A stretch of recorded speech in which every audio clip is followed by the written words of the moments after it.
Welcome to the Deep Dive, your shortcut to being well-informed, where we cut through the noise and get straight to the most important nuggets of knowledge. That's right. Today, we're diving into something that's, well, it's been kicking around in sci-fi for ages, hasn't it? Oh, definitely. Like her Blade Runner. Exactly. This Yeah. idea of AI developing not just IQ, cognitive smarts, but EQ, emotional intelligence. And it's not just fiction anymore. We're seeing people, actually turning to AI models for coaching, advice, counseling, even role play. It's a really significant shift, yeah. A big change in how we interact with tech. It really is. And look, while a model like Claude isn't, explicitly designed to be your therapist or anything. Right, that's not its main purpose. No, but Anthropic has done some really groundbreaking large-scale research into what they're calling the effective use of Claude.ai. Effective use. Okay, so break that down for us. What does that actually mean for you, the listener? Yeah, think of effective conversations as those dynamic personal chats people have with Claude. They're driven by emotional needs, psychological needs. So things like Seeking advice on relationships, getting coaching, maybe even using it in ways related to therapy or counseling, or just companionship. And yes, even that sexual or romantic role play piece, though that's a tiny fraction. Right, and this isn't just, an academic curiosity. This matters now. Absolutely. Because these interactions have real effective impacts. They actually shape how we feel our well-being. And there's good and bad, right? Like the potential is huge. Yeah. Having this smart, understanding assistant that maybe improves your mood. That's the positive angle, yeah. But then there are these risks they've identified too, like encouraging unhealthy attachments. Or violating boundaries, maybe even enabling delusional thinking. Wow. Or even, exploiting emotions to keep people hooked or for revenue. Yeah. It's tricky. It is. It's a real tightrope walk. And just to be really clear here, this specific research, it's focused on typical use, adults 18 and older, Okay. and it deliberately excludes looking at things like AI reinforcing delusions or conspiracy theories or really extreme usage. Right. So not the really outlier, potentially harmful stuff. Exactly. Those are super important, obviously, but they need their own kind of study. This was about understanding the more common ways adults are using Claude for these effective needs in everyday life. Okay, so you mentioned those serious risks, like enabling delusions, but this study specifically didn't look at those extremes. For someone listening trying to get the whole picture, why draw that line? Does that leave big blind spots? That's a really fair question. It was mainly a scope thing for the study to keep it focused on what's prevalent, what's generally non-harmful effective use. Right, keep it manageable. Exactly. Those extreme cases. They're Yeah. often really complex, very individual. They need different methods, maybe more clinical approaches to really understand them properly. So qualitative, maybe, rather than this big quantitative look? Potentially, yeah. So it's not that those issues are ignored by researchers, but they were sort of set aside here for more specialized investigation later. Including them in this broad survey might have, well, clouded the picture of typical use. That makes sense, yeah, for defining the scope. Okay, so let's dive into what they did find. We started off asking, are people really pouring their hearts out to AI?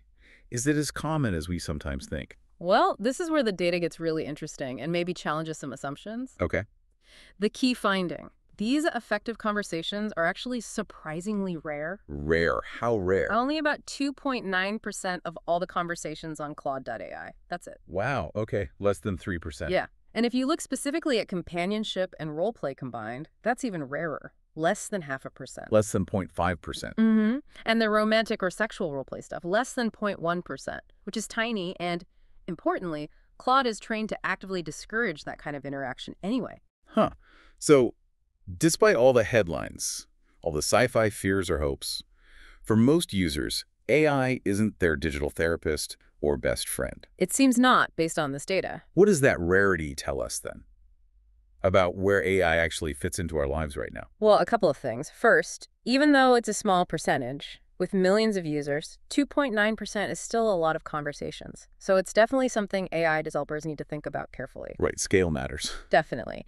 And second, it kind of lines up with other research we've seen, from OpenAI about ChatGPT or the MIT Media Lab. What'd they find? Pretty much the same thing. The vast majority of AI use is still work stuff, content creation, problem solving. So more like a tool. Exactly. Primarily a tool for productivity or getting information, not, it seems, a replacement for human connection, at least not yet for most people. That's a really important distinction, I think, for anyone trying to figure out where this is all going. Okay, so even if it's rare, people are having these effective conversations. What are they actually talking about? Is it just like dating advice, or does it go deeper? Oh, it goes way deeper sometimes. The range is actually pretty amazing, from really practical, everyday stuff right through to, like, profound existential questions. Wow.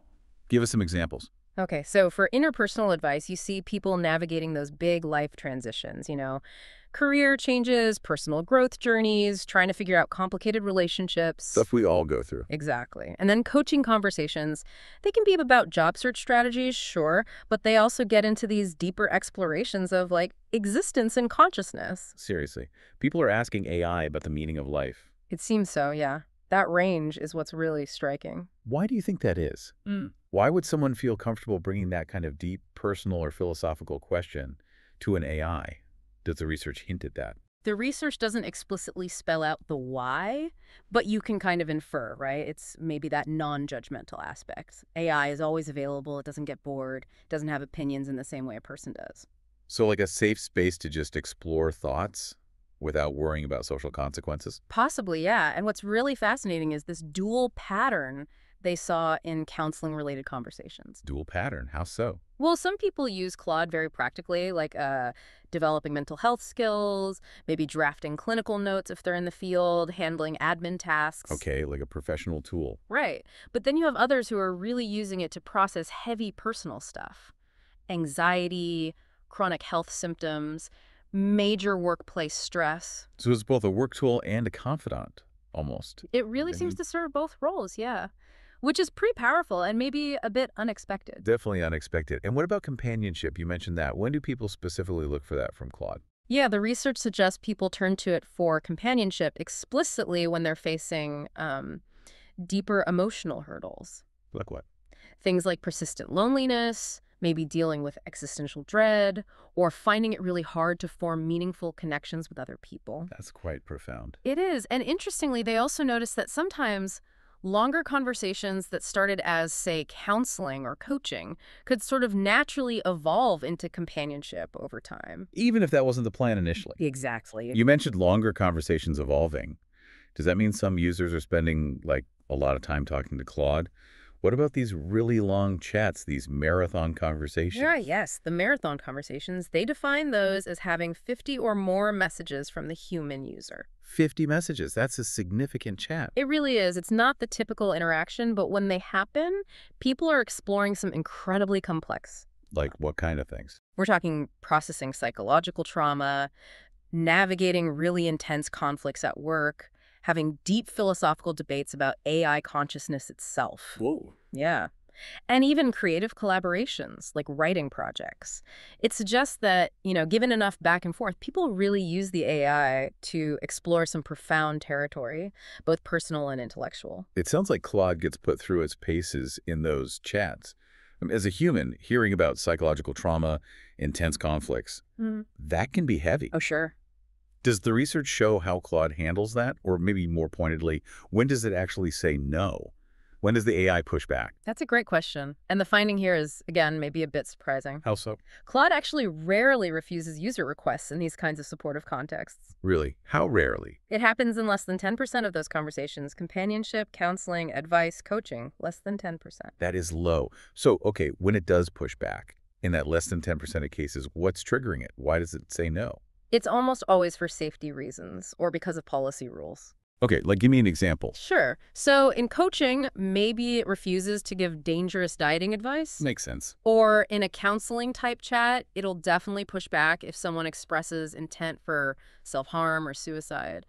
Or if they ask for like a professional medical diagnosis or therapy, which, Claude absolutely cannot and should not provide. Right. It's not a doctor or a licensed therapist. Exactly. It knows its limits there, or it's programmed to. And when it does push back on those serious things, does it just stop? Or does it try to redirect the user? Oh, it definitely tries to redirect. It frequently refers users to, proper resources, authoritative sources, actual human professionals, especially in those therapy and counseling type conversations. Okay, so that's a crucial safeguard then. Absolutely vital, yeah. Making sure people get real help when the AI can't provide it. So this low resistance, this endless empathy, as some might call it, if Claude is saying no so rarely, what does that mean for the person using it? What are the implications? Well, it's kind of a double-edged sword, isn't it? How do you mean? On the one hand, the benefit is huge, potentially. People might feel safer discussing really sensitive topics without fearing judgment. It could reduce stigma, especially around mental health. Okay, that's a definite positive. But the risk is that people might get used to this kind of unconditional, tireless support. The AI never gets annoyed, never has a bad day. Which is not how human relationships work. Exactly. So could it maybe warp our expectations of real-world interactions? That's the concern. Yeah, that's a really powerful point to consider. Okay, let's shift a bit. What about the emotional arc of these conversations? Do people generally leave feeling better, worse, the same? How does the tone change? Yeah, they looked at that using sentiment analysis, and they found that these conversations, the coaching, counseling, companionship, advice ones, they typically end slightly more positively than they started. Slightly more positive. Measured how? By tracking the sentiment expressed in the user's own words during the chat, so the language trends more positive by the end. Okay, that sounds reassuring. At least it's not making things worse on average. Exactly. It's reassuring that it generally seems to avoid reinforcing negative spirals. But I have to ask, does this mean AI is actually making people happier in a lasting way? Or are there big caveats here? Oh, absolutely big caveats. You're right to push on that. It's really important to be clear. This research does not claim any lasting emotional benefits. Yep. It's not measuring validated psychological states, just the language used in that specific chat. Got it. A snapshot, not the whole movie. Precisely. So it's good news that it avoids making sentiment worse and even nudges it positive slightly within the conversation. But does that feeling last? Does it prevent dependency? We just don't know from this. So more research needed there, especially long-term. Definitely. Much more longitudinal research is needed to understand persistence or potential dependency issues. Right. And like any study, this one has its limits. What are the key limitations our listeners should keep in mind? Yeah, there are a few important ones to remember. First, the method they used, while good for privacy, using tools like Clio, anonymizing data, it might mean some subtle nuances get missed. And sometimes a conversation might get slightly misclassified. It's not perfect. Understandable with large data sets. What else? Second, and this is crucial, no causal claims. They're looking at express language, not proven psychological states or overall well-being. So they can't say Claude caused happiness. Exactly. Correlation may be within the chat, but not causation in the real world. And you mentioned the need for long-term data. Right. That's a big one. This research lacks that longitudinal view, so studying things like emotional dependency over time or really digging into individual user journeys, that's very difficult with this kind of snapshot data. Okay. Anything else? Yeah, also, remember, this is a snapshot in time, and it's only text-based interactions. Ah, good point. Future AI, maybe with voice or video, where some other studies suggest affective topics might be more common, could change these patterns completely. And finally, it's about Claude specifically, right? Yes, exactly. We need to remember Claude.ai isn't primarily built for these effective chats.